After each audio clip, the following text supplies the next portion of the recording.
আজকে আমরা শিখব হচ্ছে ক্যালকুলেটরের সাহায্যে কিভাবে আমরা কোনো অক্টাল সংখ্যাকে বাইনারিতে রূপান্তর করতে পারি, সেটা ভগ্নাংশ সংখ্যা এবং পূর্ণ সংখ্যা।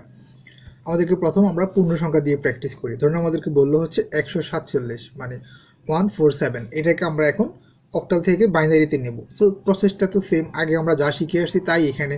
প্রথম কি করব, আমাদের ক্যালকুলেটরকে নর্মাল থেকে আমরা বেস মোডে নিয়ে যাব।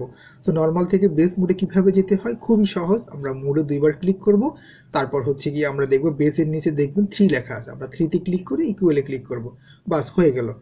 আর যদি আপনার ইএস ক্যালকুলেটর হয় তাহলে আপনি মোডে একবারে ক্লিক করবেন আর 4 এ ক্লিক করবেন। এবার বাকি কাজটা হচ্ছে যার প্রসেসটা, আমরা জাস্ট সংখ্যাটাকে উঠাবো। আমাদের ক্যালকুলেটর এখন বেস মোডে আছে, সো আমরা এখন সংখ্যাটাকে উঠাবো। উঠানোর পরে আমরা কি করব, এটা যেহেতু আমাদের অক্টাল সংখ্যা, আমরা অক্টালের কিতে ক্লিক করে ইকুয়ালে ক্লিক করব, তাহলে আমাদের ক্যালকুলেটর বুঝে গেল যে এটি একটি অক্টাল সংখ্যা। এবার যদি আপনি এটাকে বাইনারিতে নিতে চান তাহলে আপনি বাইনারির যে কিটা রয়েছে লগ, আপনার লগে ক্লিক করেন। যদি আপনি দশমিকে নিতে চান এক্স স্কোয়ারে ক্লিক করেন। যদি আপনি হেক্সাডেসিমালে নিতে চান হেক্সাডেসিমালের কিতে ক্লিক করেন। তো আমরা নিব কোথায়, বাইনারিতে। সেই জন্য আমরা বাইনারির যে কিটা রয়েছে আমরা সেই কিতে ক্লিক করব। তাহলে আমাদের আনসার আসবে হচ্ছে 0011001111। আশা করি বুঝতে পেরেছেন। আমরা আরও একটা ম্যাথ প্র্যাকটিস করি। ধরুন আমাদেরকে বললো 576 মানে 576। তো 576কে আমরা অক্টাল সংখ্যা, এটাকে আমাদের এখন নিতে হবে কোথায়, আমাদের এটা নিতে হবে হচ্ছে বাইনারিতে।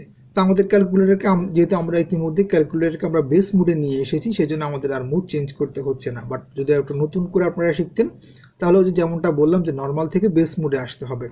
তো আমাদের ক্যালকুলেটর তো বেস মোড হয়েই আছে, সেজন্য আমরা প্রথমে কি করব, আগেরটাকে 0 করে দিচ্ছি, দিয়ে এখন আমরা এটা দিয়ে শুরু করব। তাহলে এটাকে এখন আমরা কি করব, আমরা এখন এখানে যে কাজটা করব সেটা হচ্ছে এই সংখ্যাটাকে আমরা উঠাবো, মানে 576কে আমরা উঠাবো। উঠানোর পরে আমরা এটাকে কোথায় নেব, ডেসিমালে নিব নাকি বাইনারিতে নিব না হেক্সাডেসিমালে নিব। তো আমরা এটাকে যেখানে নিব সেই কিটা আমরা ক্লিক করব।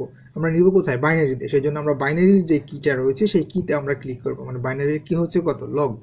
সো আমরা লগে ক্লিক করব। তাহলে দেখেন আমাদের যে বাইনারি সংখ্যাটা সেটা চলে আসছে।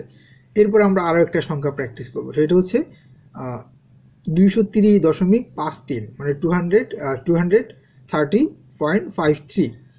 এইখানে এখন হচ্ছে আমাদের মূল বিষয়টা বোঝার জন্য যে এখানে তো দশমিক আছে, এখন আমরা কিভাবে করব। এতক্ষণ তো ঠিক আছে, পূর্ণ সংখ্যার ক্ষেত্রে আমরা খুব ইজিলি করে ফেলছি, বাট দশমিক যুক্ত সংখ্যা যখন আসবে তখন কিভাবে করব ভাই, এবার বলেন। এইখানে মনে রাখবেন, এটাকে যদি আপনি একসাথে করতে চান প্রসেসটা কিন্তু একটু জটিল। সেজন্য আমরা এটাকে আলাদা আলাদা করে করব। প্রথমে আমরা যে কাজটা করব, আমাদের ক্যালকুলেটর কিন্তু এখনো বেস মোডেই আছে, তো আমাদেরকে মুড আর পরিবর্তন করতে হচ্ছে না। আর যদি আপনি নর্মাল থেকে বেস মোডে কিভাবে আসতে হয় সেটা আশা করি আপনাদেরকে আর বলতে হবে না, আপনারা এখন এটা খুব ভালো জানেন। আমরা এটা কি করব, তাহলে প্রথম হচ্ছে পূর্ণ অংশের জন্য আমরা উঠাবো। পূর্ণাংশ কত, 230। তো 230 উঠানোর পরে ক্যালকুলেটরকে তো বুঝাতে হবে এটি একটি অক্টাল সংখ্যা। অক্টালের কিতে ক্লিক করে ইকুয়ালে ক্লিক করব। এবার আমরা এটাকে কোথায় নেব হচ্ছে আমরা এটাকে বাইনারিতে। সেজন্য বাইনারির কিতে ক্লিক করব, বাস হয়ে গেল। বাইনারির কিতে গেলে কত আসছে, 010011000। এবার আবার আমাদের যে ভগ্নাংশ সংখ্যাটা আছে এটা এখন আমরা এক পাশে লিখে রাখি। এরপর আমাদের যে ভগ্নাংশ সংখ্যাটা আছে সেই ভগ্নাংশ সংখ্যাটা কত, 53। সো আমরা এখন 53কে আবার এভাবে উঠাবো। 53কে উঠানোর পরে আমরা কি করব, 53কে উঠানোর পরে আমাদের ক্যালকুলেটরকে বোঝাতে হবে এটি একটি অক্টাল সংখ্যা। সেজন্য আমরা অক্টালের কিতে ক্লিক করে ইকুয়ালি ক্লিক করব। এবার আমরা এটা কোথায় নেব, বাইনারিতে। সো আমরা এখন বাইনারির কিতে ক্লিক করব, তাহলে আসছে কত, 101011। এভাবে করে আমরা খুব সহজে বাইনারি থেকে কোনো একটা পূর্ণ সংখ্যা অথবা ভগ্নাংশ সংখ্যাকে আমরা ক্যালকুলেটরের সাহায্যে অক্টাল থেকে বাইনারিতে রূপান্তর করতে পারি।